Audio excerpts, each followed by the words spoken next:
was founded in 2007, together with Hannah Barry, who's co-director of the project and runs the steering committee as well. One of the other projects he's been involved in recently was Peckham Pavilion, which was for the Venice Biennial in 2009. I should say that Bold Tendencies is a sculpture project that takes place at an unused park, car park in Peckham every summer, and commissions international artists for new monumental sculpture. So this year's current project includes 6 international artists, 4 of which we have today.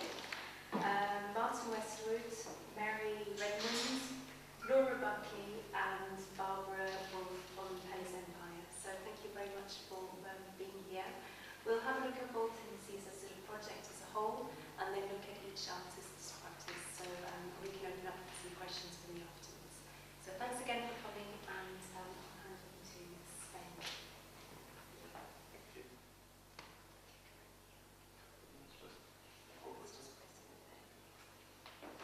Well, thank you very much for coming. I think it might be nice to present the RCA.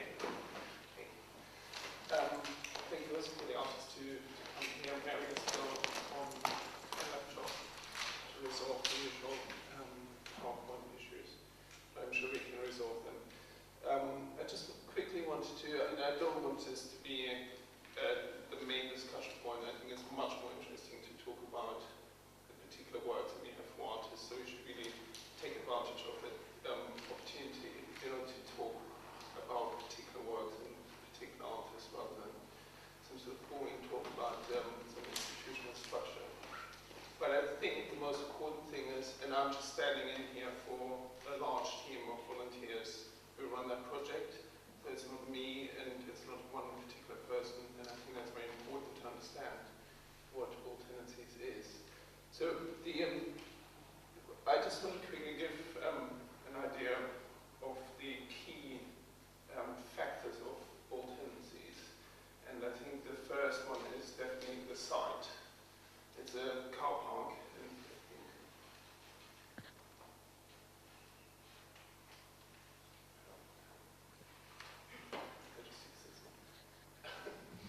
So the site is basically located in Peckham. It's just to give you an idea, because it's important how it connects to the environment. You can see on the left-hand side in pink is Southland Gallery. You can see to the right it's Goldsmiths. On the left is the yellow one is Camberwell College. Then you see the red building in the front, the long one, that is an old, it's a sort of an industrial building that was built at the turn of the century, and really sort of informs the architecture of that space.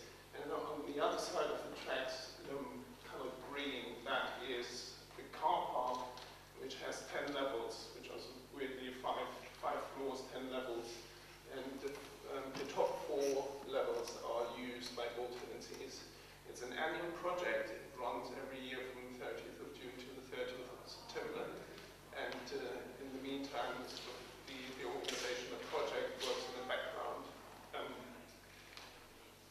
So it all came down to sort of the splendid ideas of Lord Sainsbury's, who thought at the end of the 70s, early 80s, that it would be a great idea to bring a Sainsbury's down to Peckham. At that point, Peckham was in a very difficult situation in terms of the social structure, and it was a regeneration project really driven by the federal government. And Sainsbury's was being brought down Peckham to invest into the local area. They basically, the state paid for the car park in order to get Sainsbury's down, and that was sort of the utopia for Peckham. You can see the sort of a cut through the car park. So the lower 6 levels are just not used, and you can see how slowly the sculpture and the architecture is sort of creeping into the top level. From an architectural point of view, certainly an interesting way of slowly invading the superstructure. That's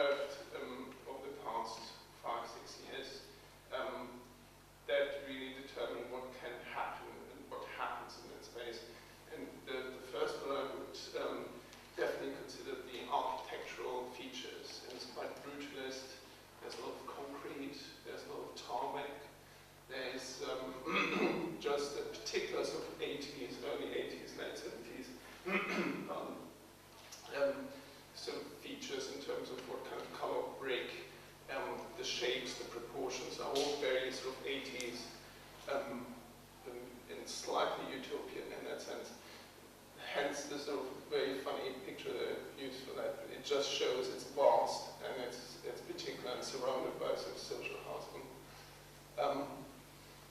Then the other thing that's really determining what's happening in this car park is the skyline. It's really aggressive in the best possible sense, but it is really imposing. Whatever happens there happens in contrast to the skyline, especially on that side of the car park that's facing the skyline.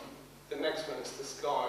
It may sound silly, but in the same way as the white cube really informed many generations of artists in terms of what's happening within the white cube. I think it's very funny that the blue sky, or hopefully the blue sky, really informs what's happening, because the color is intense, and even when it's grey and it has some clouds, it is intense.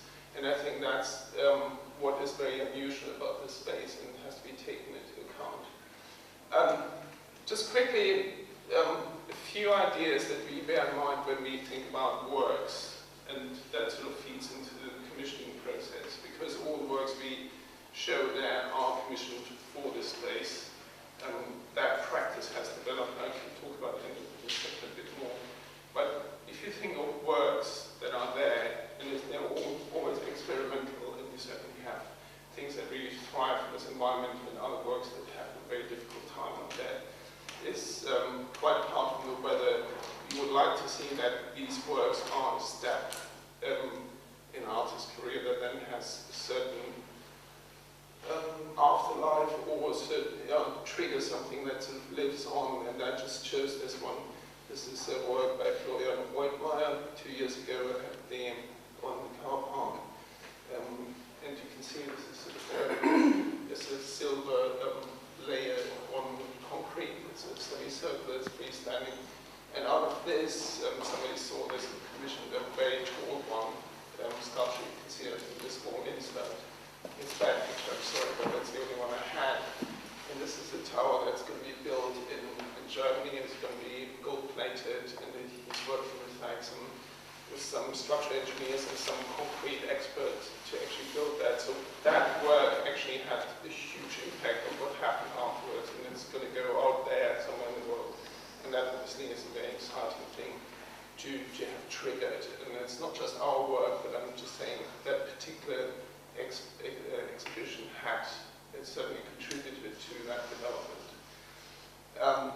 It's a certain, we're very excited when a certain practice or when an artist decides to sort of challenge their own practice in a particular way, and that can be physical, it can be in terms of dimensions and all of that. This particular work by Molly Smith, I'm showing because you can see her, she worked for 6 weeks literally on her own.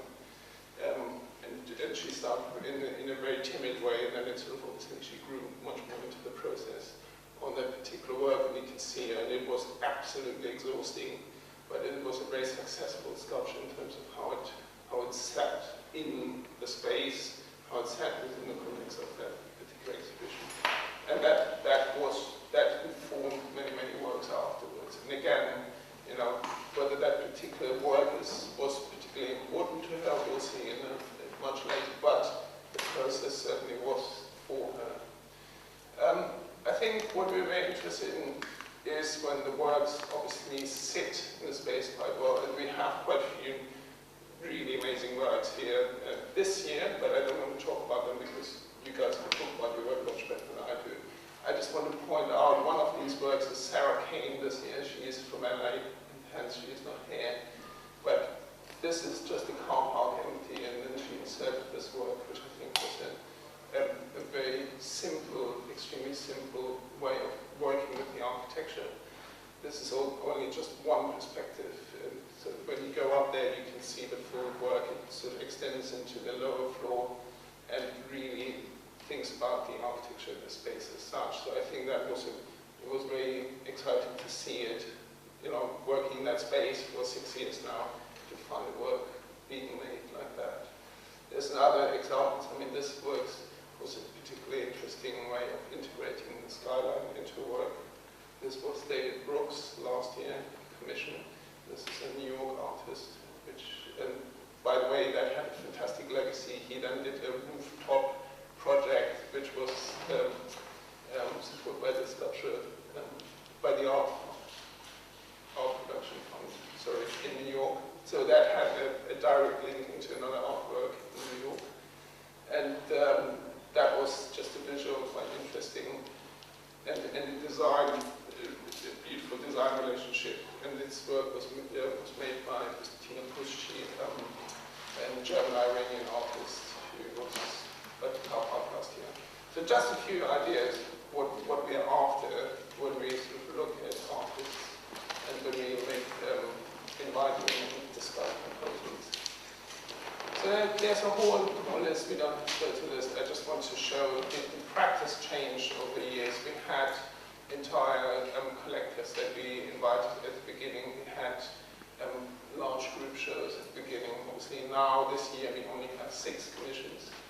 That changed, but there's a whole sort of alumni network, almost people who struggled with and in this car park, which is quite interesting also to hear them talk about it amongst each other. So we'll have to just very quickly, and I don't want to, I know it's very boring to look at these things. I think it's very important to understand what this funny creature, Bold Tendencies, is. It is volunteer run.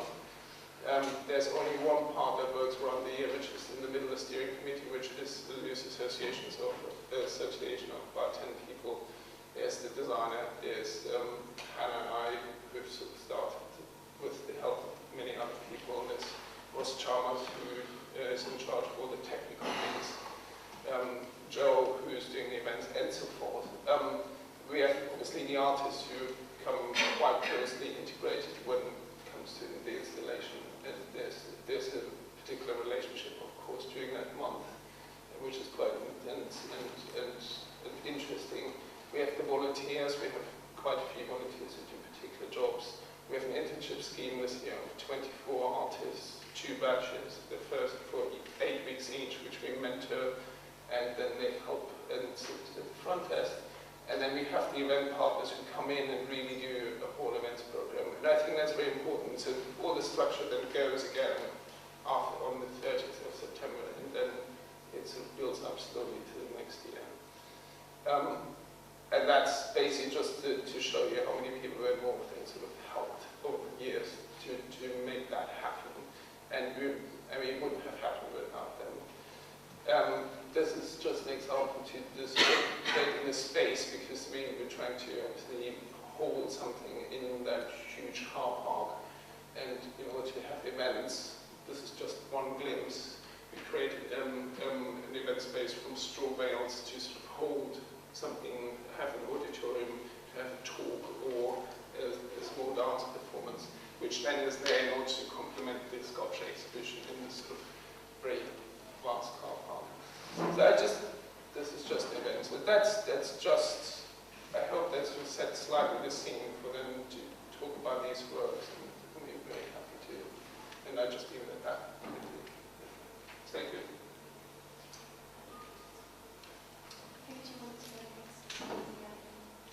Yeah. Do you want to? Oh, yeah. Okay. I'm Barbara Wolff, and I'm part of Peles Empire, which is Katrina Stöber and me. She can't be here today, unfortunately, so I'm speaking on my own. Our project borrows its name from the Romanian castle Peles, which was built between 1893 and 1930. So it's a historicism castle that copies different architectural styles. So it combines styles from Rococo, Orientalism, Art Deco, and Renaissance. We are interested in the quality shift that happens through this reproduction, and the process that emerges by transforming 3-dimensional to 2-dimensional imagery and by reversing this shift. One approach of the project is to take this thought of reproduction on and to recreate rooms from that castle in simple color or black and white copies, which are then merged with the rooms it inhabits.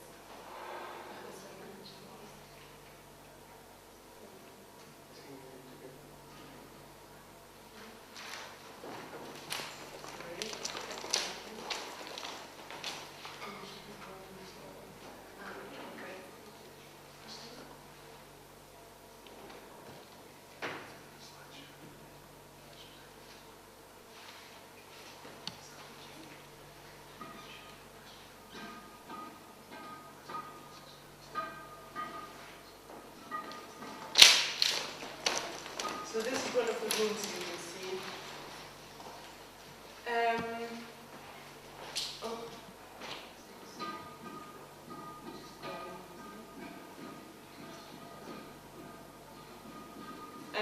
Okay, sorry.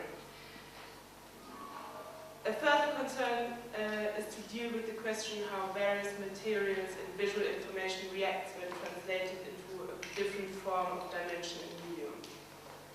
Due to the reproductive nature of the castle itself, mixing styles without the questioning of the individual components or their previous function, we try to emphasize these processes through our different production channels. This is a picture of the sculpture we made for Bold Tendencies.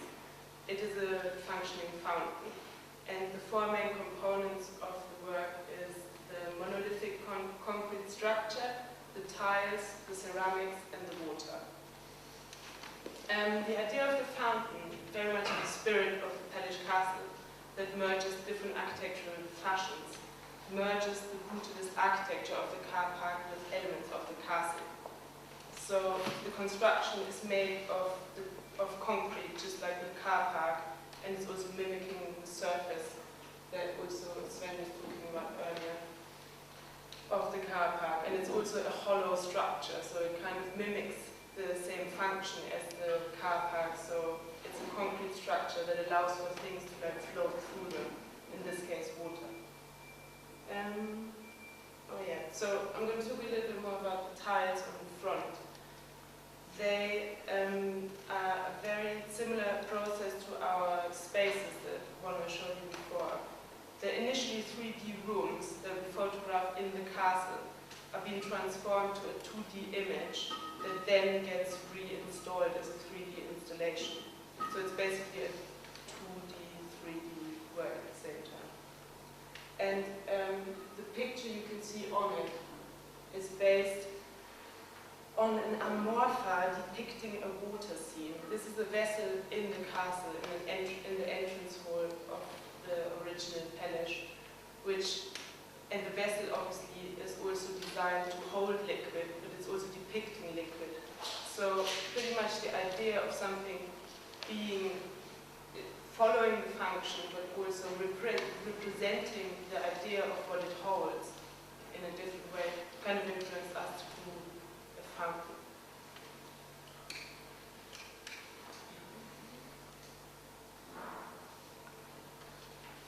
This is the image that has derived from the vessel.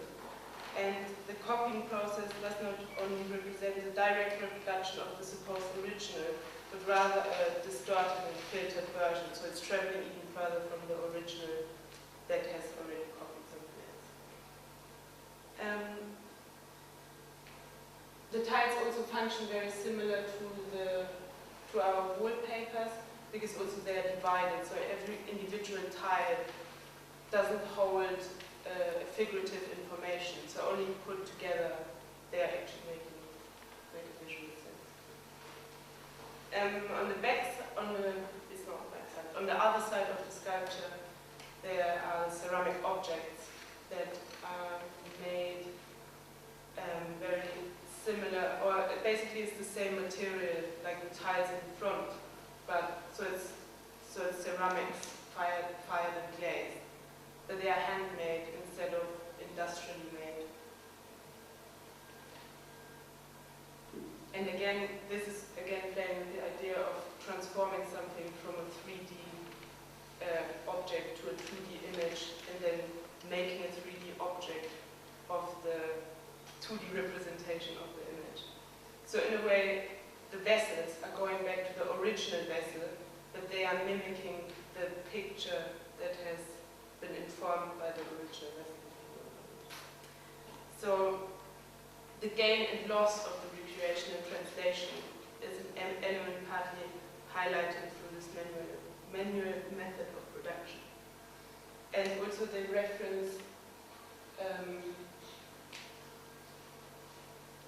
they kind of reference also the snake-like images that's part of the vessel movement. And finally the water, which the 3D to 2D, back to the 3D shift of object or rather the three-dimensional 2D object, is taken to another dimension, 4D, the element of time, using water, highlighting the fact that object is only there for a time of the exhibition.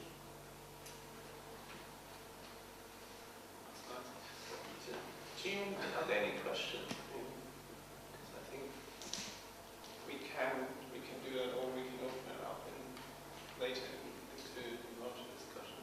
I mean, just quickly in respect to, or with regards to placing that object, I think out of the object, Laura's work and your work are the works that could most easily move elsewhere. Do you see that? How much is the fountain attached, apart from it being induced conceptually by the car park we just heard? How much could that stand elsewhere? I mean, is that completely loose, or is that very fixed in that space conceptually? Yeah, I think conceptually it was completely influenced by the car park, but I think, yeah, in the spirit of the castle, it could, like, I think also without questioning the form or function, or like the sort of origin of the style, then it could be just taken on, packed into the backpack and taken somewhere else. It is basically a collective, yeah, thing. And things just get added to yeah. So it's like in this whole series of wallpapers, and we all know these beautiful installations that you make elsewhere. This is part of the whole of your work, and could sit wherever you wanted it to, or wherever you send it, it could just reappear and bring that. Yeah, potentially. Like it is, yeah, potentially. Which I think is a very interesting quality, because that's really a scale, especially in that space, and having seen all these commissions, that some of these bear the quality of going wherever afterwards, and some at all, it can't be moved at all. That I think that's a particular. It's interesting with that particular work. Although we probably would. I think way more. And everything else. That's almost it. That's nice. Are there any questions with regards to this work? Now, shall we move on? Laura, do you want to continue? Okay. Hello everyone, my name is Laura Buckley, and I installed a piece called Bio Blue on the roof in Peckham, and I've kind of given a bit of a back, I'm just showing a few previous works, because it was a very new experience for me working in a light space. Since about 2007 I've been kind of using projected light and working with a moving image, and using the kind of interior architecture of wherever I'm kind of working as a kind of a support to then kind of project onto. I often use kind of motors and kind of mechanical movement to kind of project through structures and kind of refract moving imagery. So it's kind of moving imagery that's kind of moving across the walls, the ceiling, the floor. So this is a piece called Water Lilies from 2010, and it was installed in Dublin, and these are all kind of motors that are on the walls, kind of references and impressionism a bit. A lot of you don't really see the images of the content of the films, but it was quite domestic scenes and very kind of everyday scenes that are kind of pushed into this other dimension, which I try to do within my practice. This is kind of the first commission that I've worked on, so I've kind of picked out the 3 commissions I've been working on this year. It's kind of a hexagonal kaleidoscope that the viewer could physically enter. So the film was back projected at one end, and it was like an 8.5-minute loop. But for me, it's very much about kind of the viewer physically entering the work and becoming part of it. So you see there are some scenes, it kind of went in between very kind of everyday scenes to some quite kind of abstract scenes where I'm kind of manipulating imagery through the scanning work that I've made, which kind of relates a lot to what you're doing with the kind of 2D, 3D thing. So as well as that, I'm kind of scanning objects, so you kind of angle in this particular shot that's kind of, I make these images in the scanner and then I'm kind of filming them on a laptop so that I'm kind of zooming in and out of the images and then animating the scans in that way. But it's just really kind of rewarding or enjoyable for me to kind of play with scale that much. So this kind of little bangle jewelry becomes this massive kind of sculptural thing that's kind of bigger than you are. So it's kind of trying to build with structure through projection that way. So this is an example of one of the scans that I've been making since about 2010. I think I started kind of on the second series, but they're made by kind of manipulating objects along the bed of the scanner with the light beam with the lid open. So some parts are static and then I'm kind of moving. So it becomes quite painterly and you get this surreal kind of morphing of things kind of dissolving or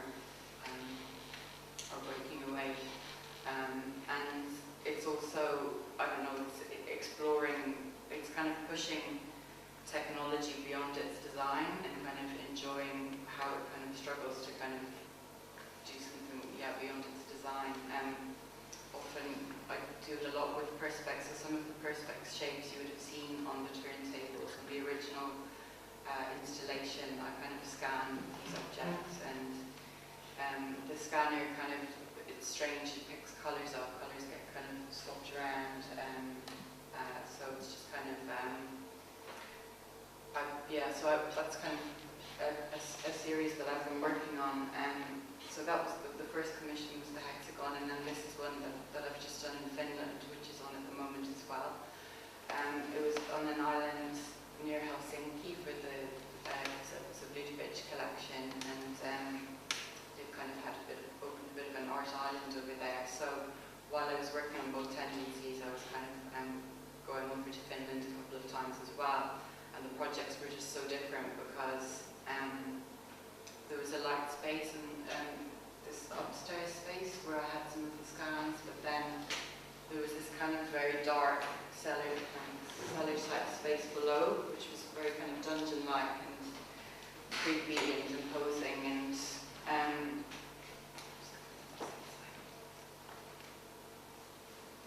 so yeah, it was a very different kind of, two very big extremes. I decided to kind of really push for the outdoor work when I was offered the opportunity at Bold Tendencies. It was a nice challenge for me, and just to really, I was thinking about working with the site itself and with the skyline. That was kind of the strongest thing that I wanted to kind of respond to.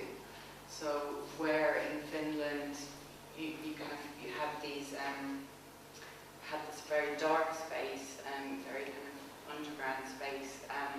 It was quite an anxious piece as well. It was very, I was kind of responding to the darkness of the space, so it was, and the sound was a very important element as well, which I can't really convey now, but a very kind of oppressive building, kind of industrial kind of sound, which I collaborated on with a musician called Spence.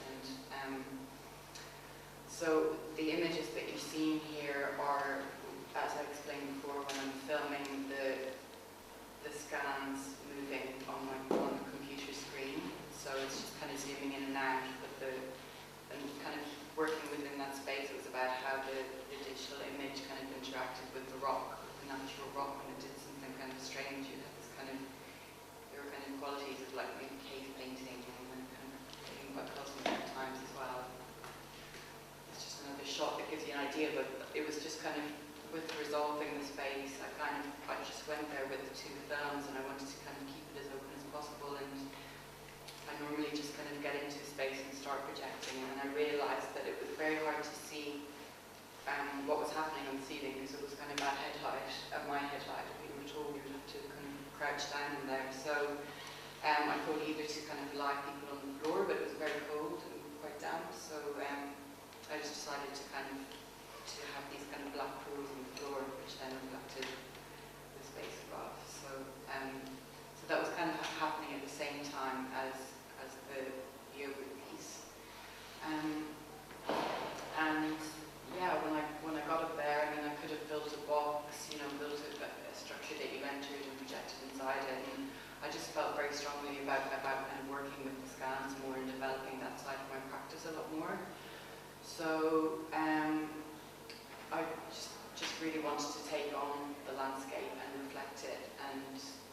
create a space that kind of interacted in that you're kind of putting a very kind of intimate, performative action, solitary action, and then kind of blowing it up and kind of juxtaposing it with the city or whatever. So something really intimate and yeah, so I made these scans like super high res to kind of go that big, so it was quite a slow process. It was very slow moving. But just worked through the day on about, on numerous ones, and I kind of edited them down. So there's, I think, 8 images altogether. So 4 of the panels are printed, and they've got a different image on each side, and 2 of them with black perspex, which really reflects what's around, and the viewer, as the viewer enters, it kind of reflects as well. And one of the panels is like a brown tint, so you kind of can see through it as well. And it's just very interactive again, although it's this very static thing for me, which is very new, making something that was so kind of not moving, but it's still kind of, it was kind of like a love seat kind of formation. That was the kind of positioning I was thinking about, and just how people would kind of interact with the work. And that's about it, really. One more thing. Yeah, so you see, again, it's like the gridded kind of perspex and taking like something like a circle, which is so big.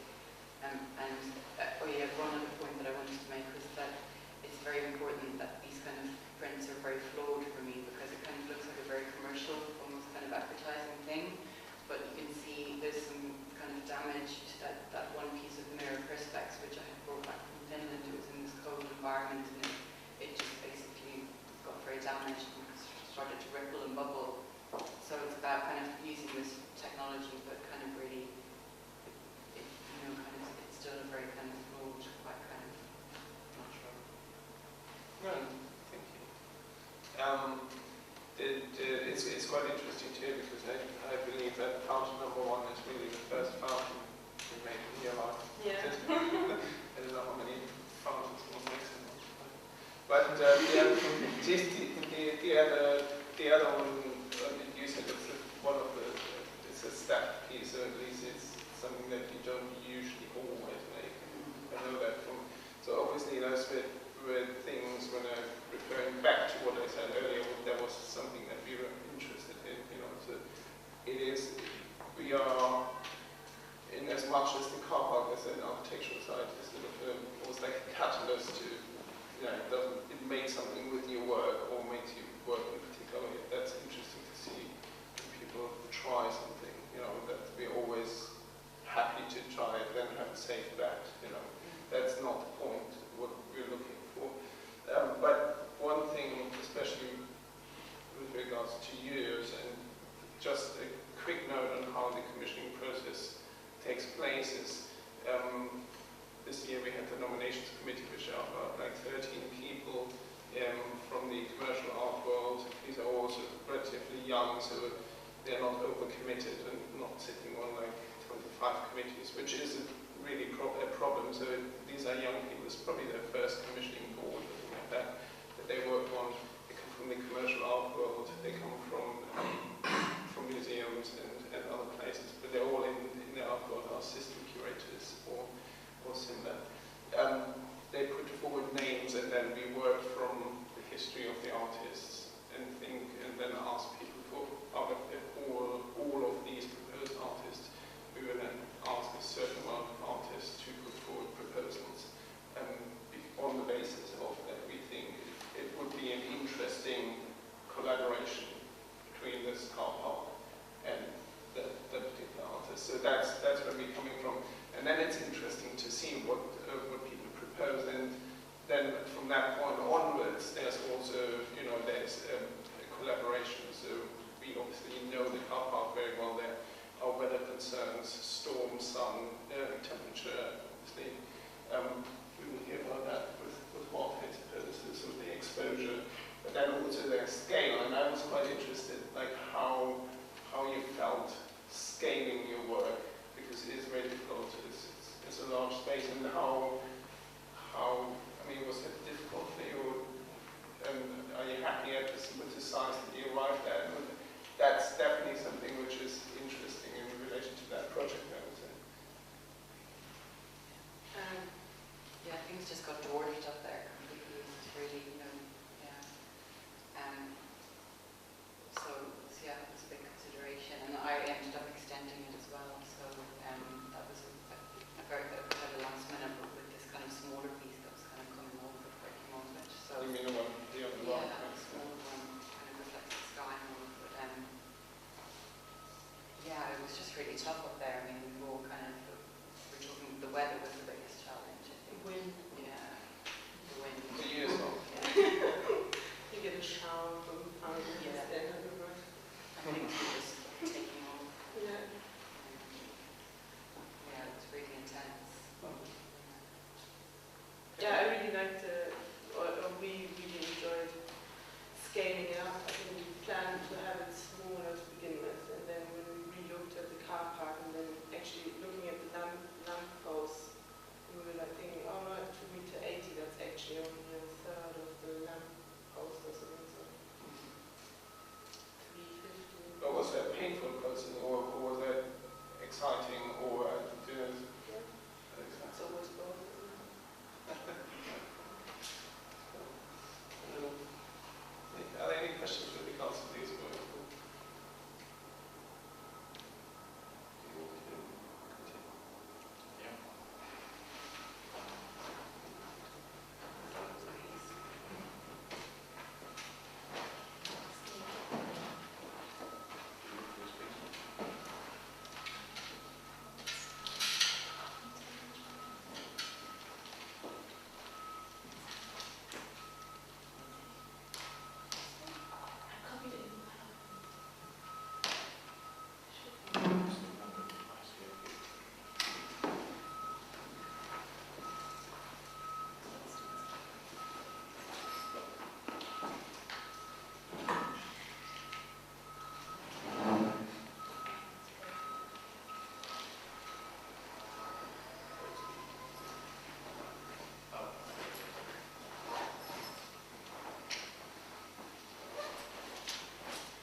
And so my initial thought, my first thought was actually, well, and also the scale of it, well, maybe it's just, if one can kind of in some way make the experience of just seeing a sheet of paper up there, maybe that's what it should be, rather than maybe something counterintuitive that one would look at this kind of site in regard to.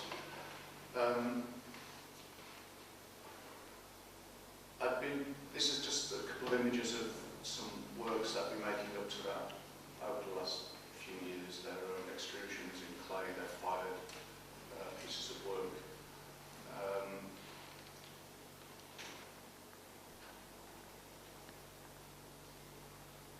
And I thought about this location, I kind of wanted to incorporate the sense of what this location is, what the weather conditions are, and the sort of vulnerability that the work has in that situation. So rather than trying to make a piece of work which talked about a kind of resistance to those conditions, I wanted to continue some of these extruded works as on-fire pieces, which the way that they would survive over the next 3 months in there would be kind of uncertain. They would be sure to crack, possibly to dissolve to some extent. There was an instability about choosing to work with the clay, not firing it, not making it adaptive, not to adapt to, in fact, to do the opposite to where the works had been at that point, which had been to fire them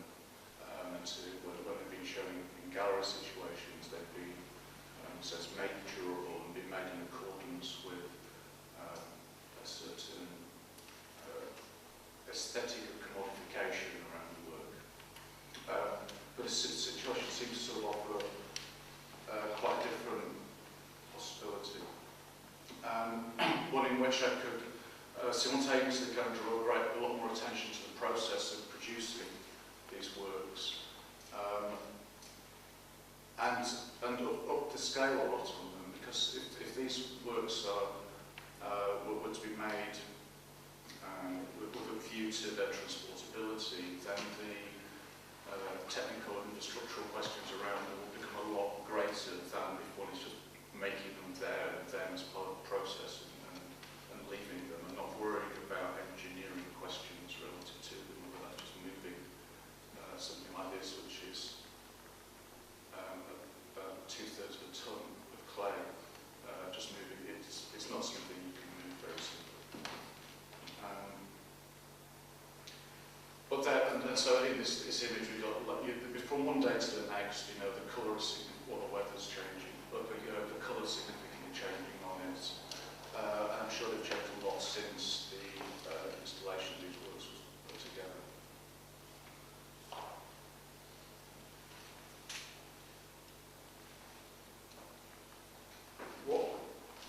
As a group of works, I guess there's this sense they come across as very mass-like, very volumed masses of what appears a very rather unaestheticized version of what process might be in work. These are made by a very sort of rudimentary manner on a steel frame with a large MDF box, which is packed with clay. And then bottle jacked through this is a plunger pushes all this clay through, and eventually these large lumps of clay just fall out the bottom, sort of sunk top surface on them.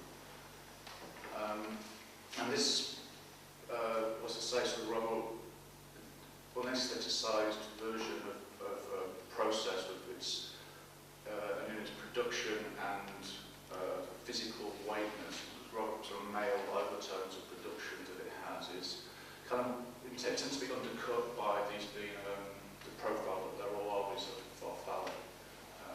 It's a pasta shape that they're all molded from. So these sort of fecal lumps of what appear like high modernist process in terms of mass, which are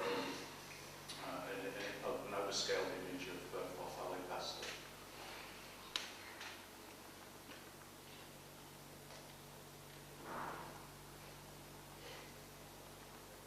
There's a second component to the work there, which is two tables. And the tables likewise try to sort of extend some of the narratives of the environment there and the way in which the environment may affect work and what sense of durability might be around work which is placed outdoors. But one did approach this from quite an opposite angle. In that there is the notion of the maintenance of an environment that is made underneath the glass surface of these tables. So there's some question of stability and maintenance of environment. The materials that are placed underneath the surfaces of these two tables range from a print on satin to unfired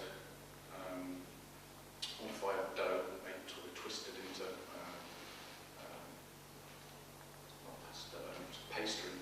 pastry twists. Sorry, this is referencing some earlier pieces that do. And the environment is kind of held or essentially maintained in there by hundreds and thousands of silica gel sachets. What I don't have a slide of is that there's a great view, which actually Sven showed earlier, a great view across to the city there. And these kind of tables, which are sort of coffee contrast tables, sort of have a direct kind of relationship across to the narratives of the environment of that space. And also an attempt to kind of incorporate in a narrative manner what the environment of the space is, i.e. the weather. The narrative of the weather is what very clearly interrupts, if I could go forward,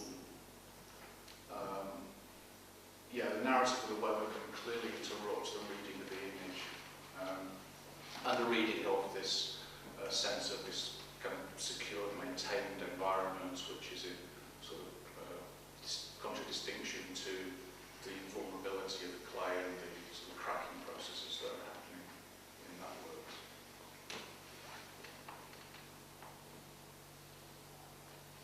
Yeah, I think that's. Well, thank you. I mean, it's a clearly, it's probably the work that we are quite interested in, that how it holds up, obviously. But it's the work that is that's most breathing that we ever had in that sense, in the sense that you just said, okay, it's there, you know. And it's the reverse of what every museum assistant technician usually works with, i.e. preserving something. And I think that's really interesting. I mean, I knew that it was part of your concerns when you started that process, but it's actually quite interesting how important it was to see that it's the opposite. You know, it's actually the entire museum environment that you were using and deploying to have the work there. And the work is, or would it be correct if I said the work is not any one state, but it's the 3 months together as it was, because it has a life cycle essentially? Yeah. Would that be correct? Yeah, well, the tables will they'll fade. I mean, the fabric on the tables will fade due to being out in the sun. Something in the image inside it will fade. What happens to the uncut pastry twists is likewise uncertain.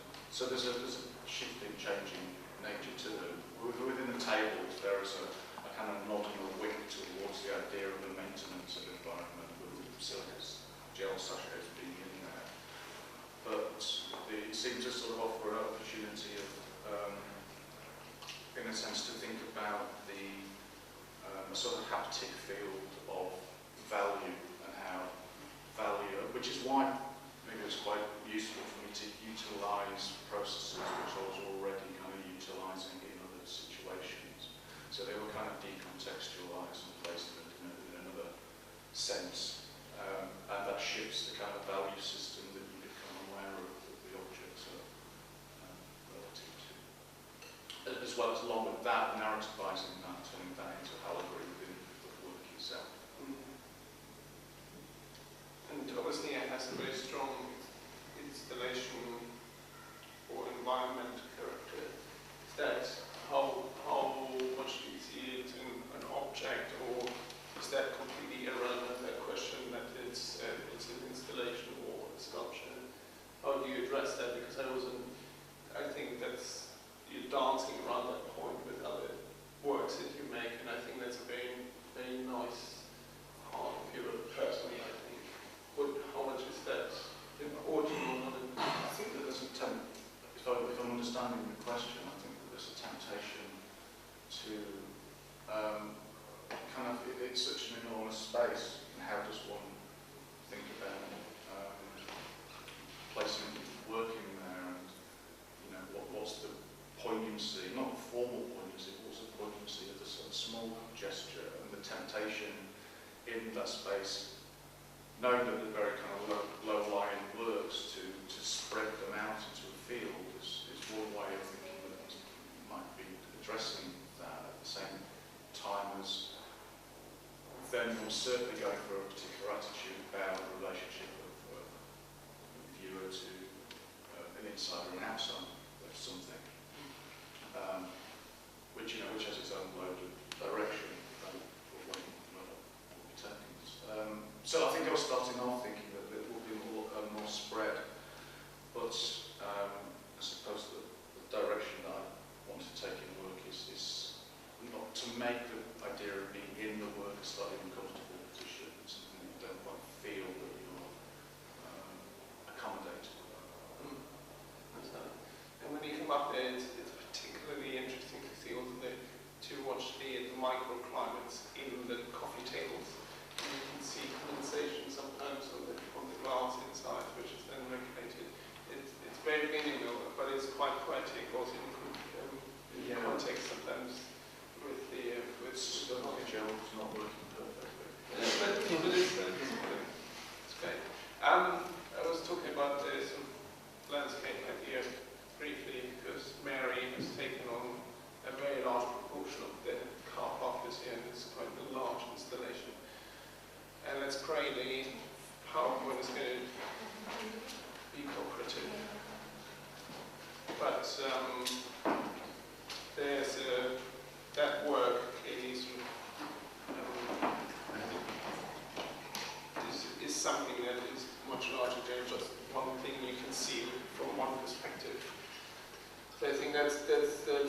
quality of Mary's work that is very dominant. First of all, you walk into it when you walk into the space, and second, you can't see it. You can't see the whole work at any one point. For me, that's what made a difference when I was talking about an environment. But I think we'll see in a second.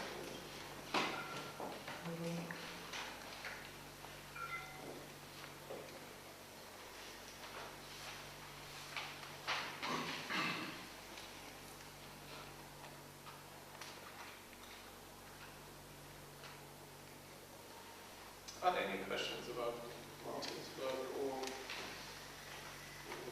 the process of how these things come about?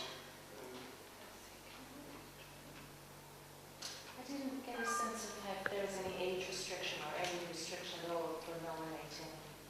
Well, I mean, age restrictions, yes, it's a very good question. Versus established. It's a soft restriction, let's put it that way. I mean, we're sort of looking at artists that are sort of under 40, 45. But that's less the point. I think it's much more interesting when you look in terms of where artists stand in the sense of their career. I mean, obviously you have a very early career, and it's not in terms of careers where they are in terms of the commercial success or anything like that. It's much more, I think, in terms of development. I mean, that once an artist is very established, it's very difficult to engage in a conversation, in a collaboration that is open, and often that's because the galleries get engaged, they don't want things to happen that doesn't fit in a certain narrative. There's certain other constraints, particularly time constraints, so that people can't engage with this.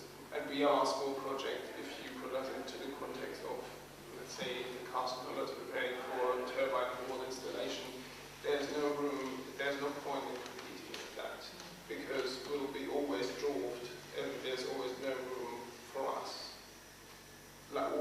That's probably I'm generalizing. I'm sure there will be artists who will be very happy to engage in that. So, from going back from that, it's interesting and fruitful to work from our point of view, and I don't know how that is with the artist, but to work at a point when people have developed certain parts, the language, and our way obviously is very clear. They all have their clear language and track record, but also when people are happy to risk that, and it's a risk, and I'm very, we were always grateful that people agree to taking a risk going up there on the car park and doing this. It's not, I think it's not an easy choice. I mean, it would be interesting to hear from you. Is that something that you were thinking about now? We don't want to be in the context because it might be too tricky to deliver work or not. But I mean, that's, from our point of view, that's roughly where we stand. Does that answer the question? Yeah, definitely. I was interested in that kind of targeted commercial artists that are working within commercial spaces, and I can see now it gives them an opportunity to expand and commercial experiment. Position of an artist is completely irrelevant to that decision making. It's rather in the negative sense that if there are too many constraints on an artist's career, then it's very detrimental to what one can do at the car park. Sure. I don't know. I mean, if you want to say anything. I think I disagree with that.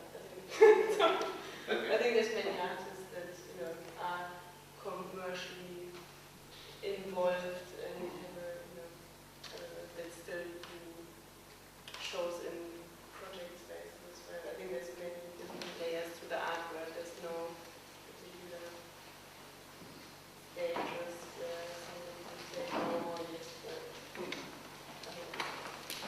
That's good. I mean, I understand what you're saying. I probably put it more black and white than it's correct. And yes, it's true. Of course, there are lots of wonderful artists who would would engage with that. I'm just saying and we're not excluding that from the start, but when we thought about like how can we get a process going in terms of the commissioning, and there are lots of artists that would love to do this, would have loved to be part of this exhibition this year. I mean, 4 in particular, and we just couldn't involve them because the time was used up 3 years in advance. And that's something we can't plan 3 years in advance yet, because we're still a young organization. So you lose these artists, but that's more what I meant, and obviously then there were certain slots open, but then the gallery said, no, sorry, that's not. It's between the lines, but you're correct. It would be unfair to say it's just black and white.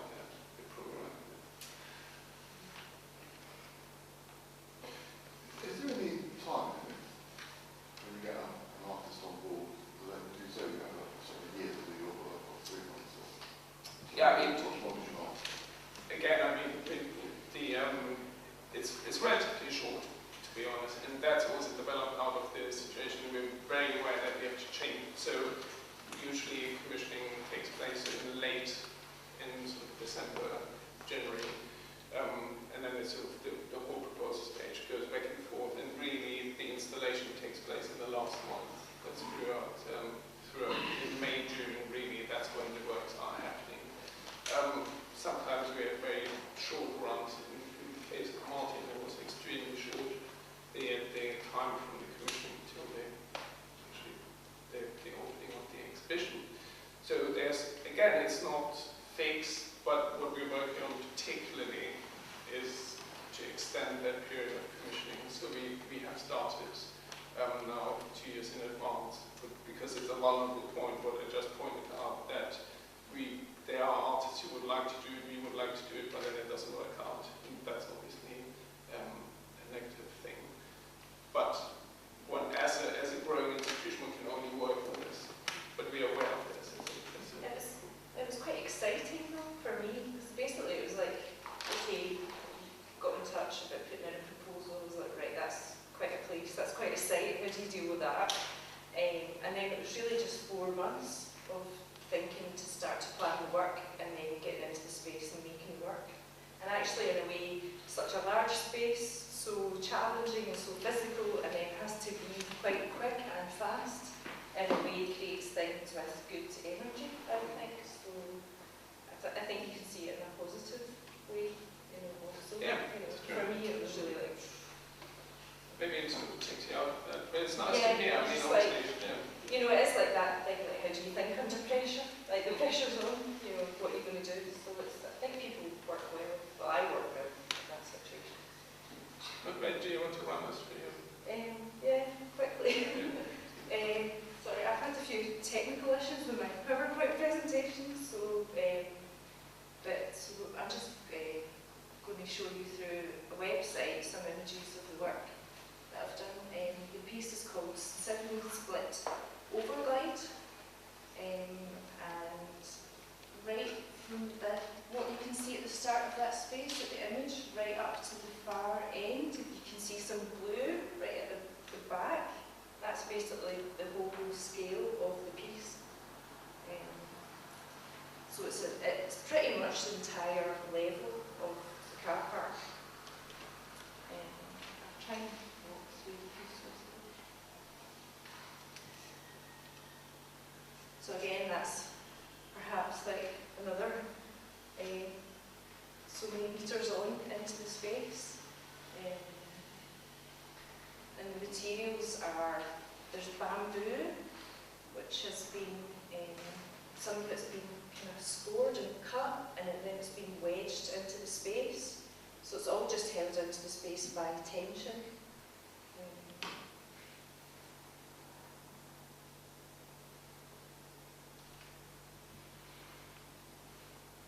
It's such a huge piece, it's quite hard to even get the one overall photograph of the whole thing. But as basically it's a sculpture that people can walk in amongst, and it is on the scale of like landscape.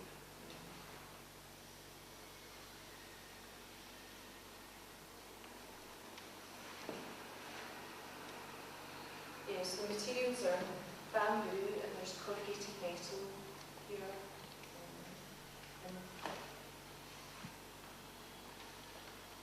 And the painted bricks on the floor are just actually corrugated, concrete paving slabs that have been painted.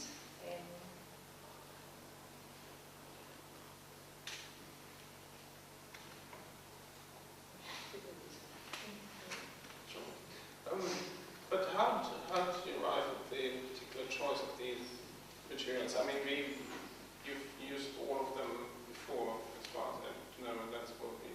Yeah. But then how was the combination? Was that I think, when you visited or yeah, I think previous? basically when you got in touch and asked me to put in a proposal, and I developed a piece that I had done before using the wedged bamboo that was wedged into the space. But if you went underneath these tower blocks, it basically, the way they were arranged, it turned into this whole wind tunnel. And it was really physical and brutal to try and deal with as a human. And then also, I think, in Glasgow and on that side, it is quite windy. And I wanted to work with this idea of the wind blowing into the space, hence the corrugated sheets are almost like they've been gusted into the space. And it's also that thing, like I bent all that metal in the space myself, and the physical acts of making these sculptures also was part of the whole piece. Yes, also a very nice part of the forest where you have these very thin suspended the threads with the suspended pieces, that one, yes. Yeah. And they all move in the wind. Is that also the idea of wind being present or visualized? Yeah, just the whole physicality of it, and using what is there in that space, rather than it being a gallery space and trying to control it and seal it up. I was just trying to acknowledge the fact that it was, how the space actually operated, how it worked. I had just spent time in Japan also, just before making this work, and was quite influenced by Ikebana, and there's been some Ikebana works over in Tokyo, which were actually on a scale similar to this, absolutely enormous things that you could walk in and around, and was influenced by that also. Just one thing, I'm not sure whether I'm allowed to say that these wires that are on the top of these let's say trees, can we say that, metaphorical trees. On the top you can see from wire constructions that these are, they come from wire laying, right? I mean, they were sourced from a pound shop as they're... Well, they weren't quite pounds, but they're clothes drying racks that were just bent into space, and the materials were like bought on the high street.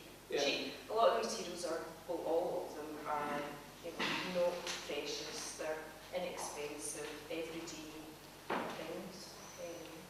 Is that something which always plays in? Because I mean, obviously you use bamboo and that sort of shipped in, and that's sort of much more conscious as a choice in terms of material. It's been planned and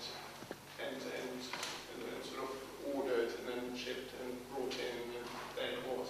But then obviously there were other elements that then sort of slowly found their way into it, and I thought that's also very indicative of how you worked in space, because you were there for almost 4 weeks, and that wouldn't have happened had you only had 3 days. Or I mean, yeah, I've had to come like, here's the bag. Yeah, no, I had to spend a long time there making the work. Yeah. And it was quite interesting the fact that you were working with the bamboo as kind of natural thing, and the way it got made in the space. It did become quite organic the amount of time I had to spend there and constructing. And everyone would say, watching it grow, it was kind of... No, definitely. I mean, personally, I'm quite interested how, I mean, I know this building very well, and I was interested how the different elements that you used in terms of the slabs on the floor and the bamboos and the metal, they all highlighted certain features of the actual architecture. Quite apart from being a work in itself, I became aware of the floor and I looked at this floor so many thousand times, but especially when you look at this one, it heightens the awareness of the floor, and when you look at the bamboo forest, as it was, the vertical pieces, then it becomes clear how low the ceiling is and things like that. So it helps almost understand space. Would you agree? Was that something that you were playing with while you were installing? Yeah, no, definitely. It was this long, low space. I mean, you would never normally get a gallery space like that. You know, I wanted to work with that and accentuate that. Also, the floor being rough allowed me to, you know, wedge in things, and it would grip to this rough floor. You wouldn't normally get that in a gallery, so there was lots to play with that could make a sculpture. You know, could make the piece. And how much were you happy to let sort of drift with that process? Because, for example, if you look at that blue, then we had this wonderful conversation. We came in and we had two kinds of color blue, and Mary had brought the first pot of blue from Glasgow, and it was from B&Q, I understand. And then we went to the Auckland Road, and it became apparent that B&Q has not one single source of paint, but many sources. So that blue is only available at B&Q in Glasgow. So we had to get a shipment from Glasgow. So what I'm trying to say is certain things like the drying racks that you found, you sort of incorporated those other things. You were very determined that there's only one way to do it. It's like, how much were you prepared when you came in? How much were you prepared to give up or to change, and how much? If I have a certain idea about,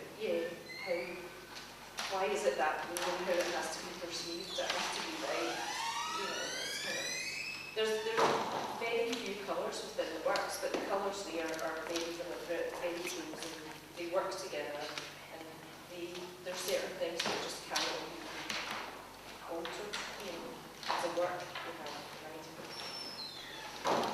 I'm aware of time. Yeah. Are there any particular questions in general about the project or these answers? Yeah, I was just one for Mary, because at the start, like Peles and Martin were talking about like different challenges that you have on top of the roof. Just wondering, like from your point of view, like exhibiting in the lower levels, what kind of challenges you faced, you know, and how much that maybe influenced the work when you got there, how much things changed, or you know, if it was a positive thing, or you know, something that was quite intimidating. It's almost that thing that you have to physically, I mean, you know, I enjoy the physicality of making sculpture and making it look like a physical object, and it's being physically made. And the space, being the space, is so brutal. It's kind of like you have to rise up to it as a challenge and accentuate the physicality of it. But I mean, it was certainly tough. Like, things had to get carried up there or taken up by shopping trolley, right up, you know, these paving slabs came by shopping trolley all the way up the car park. I mean, that is just like, and you know, and when the work's finished, it's all as if by magic, it all just flowed in and happens. But you know, it's really, a lot of people put in a lot of physical energy into making that appear the way it is.